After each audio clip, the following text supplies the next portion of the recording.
nenga bwebo nze omu kwabo abamaanyi mu live band nenga yamani tunyumirwamu ngabo kitegeeza ki erikalyayo ekiriwa okubeera nga okubya performance eyamaanyi weti kuyigiconnect nzikuba nnyo just it's another performance of Waiki Benda na mu mazima nyumiddwa kuba tuluddewo manyi kikulu ekyo tuluddewo kati oli alowooza ssente zokka zetukola ki twagala naye muntu akola music nga mwagala the experience eyo gyoyitamu kulinya ku stage again obeera nga kaana kataaka katandika music so it's a good feeling man. Waiki Benda emabegako wabaddewo premier nga olaunching album ye yakirabo so kutugereko experience yabadde eta byagenze bitya mu kumanya byagenze bulungi nnyo abaana bali mu jjigula abawagizi bali mu jjigula Waiki Empire abo bawagizi ba Waiki Benda respect njagala tuweze sales 10 ng'omwezi guno tegunnagwa ngeno wiiki ejja tennaggwako mwezi wala nnyo babazannya abaguze mitwalo 3 kitundu website yange mpaka records.co.ug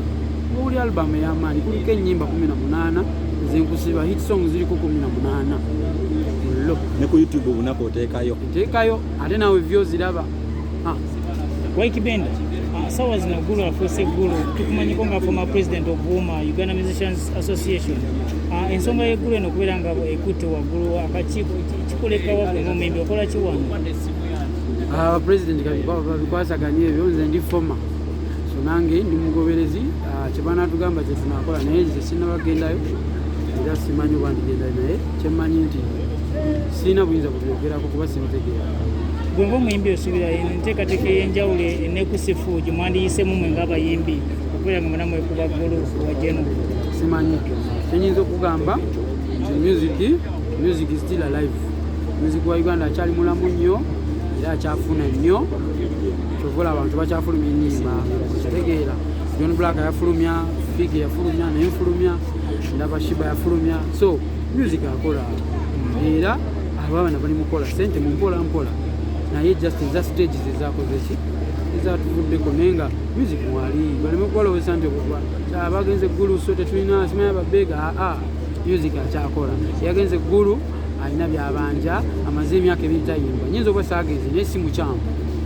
okitegeera bwaba yagenze kukima sente simulinako obuzibu naye nze byannema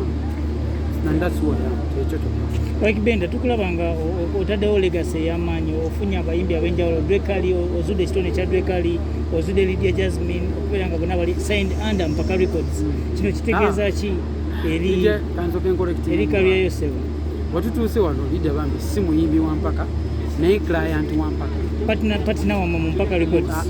client nti agency yaffe eya Mpaka erina emirimu gye mutuusaako nga baclient bamwagala aba corporate business kati ate Dre kyanjawulo ekiteezi bakiyita 360 deal nti muyimbi wa Mpaka 10 ku ki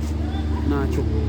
okikoze ty okubeera relevant nga nguke nyenyini atwala elebe eno oli active you still active in this game but at the same time n'abaana bano bawadde platform vision kubanga vision nagirina kuva dda myaka 4 mabega naye nga nkimanyi tebijja ggwawo bugwi birimu emitendera birimu teamwork birimu okukula birimu okutomera ontomedde emirundi gyotamanyi naye byenjigiddemu byebisinga obungi nkyayiga nkyatomera naye luliba lumu nga mazima ddala kimu kikola sense naye kyenyinza okugamba nti nalina ekirooto era this is just 20% of what I dreamt of. Gongo omwana ow'ekireka boy kubanga ne album yasooka yali kireka album sooka tubuli ekiwulika ky'okubeera nga right now you're here you started from the bottom yaman twatandikira mu ttaka mu nfuufu mu geto z'ekireka wali ere wa muzeeyi mpakanya Alex ne tuyiriba tuli wano wetutuuse naye amazima gali nti gyetulaga ate wala nnyo n'okusinga wetukola ki wetuli so njagala omulenzi yenna ali eyo bwoli w'ekireka oba wekambye n'okusingira ddala oyo ow'ekireka tunulira Waiki Benda skinny ow'ekireka tunulira Waiki Benda loota oba osobola loota okusinga ne Waiki Benda kubanga buli kimu kisoboka yaman